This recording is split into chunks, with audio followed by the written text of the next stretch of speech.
పిల్లాడు ఇంటికి రాగానే చిన్నపిల్లల తల్లిదండ్రులకు 12 లోపు పిల్లలు ఉన్నవాళ్ళు ఒక అభ్యాసం చేయండి. పిల్లాడు ఇంటికి రాగానే ఆశ్చర్యంగా వాడు ఇంటికి రావడమే అదృష్టం అన్నట్టుగా మొహం పెట్టండి. నా తండ్రి నువ్వు వచ్చావు అంతే చాలరా.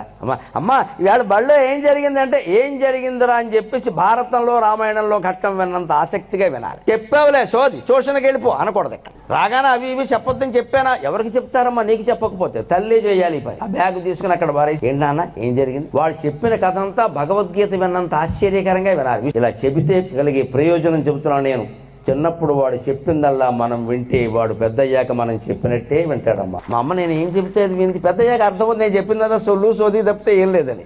అయినా మా అమ్మ ఓపికగా ఉంది. మా నాన్నగారు పెద్ద ఆఫీసర్, ఆయన కూడా ఒళ్ళో కూర్చోపెట్టుకుని దశరథ మహారాజు రాముడు కబుర్లు విన్నట్టుగా విన్నాడు. మా నాన్న ఎంత గొప్పవాడు అని ఆయన కూడా అలాగే ఉంటాడండి. ఎందుకింత అద్భుతమైన వ్యవస్థను మనం కోల్పోతున్నాం? దీనికి రూపాయి ఖర్చు లేదే.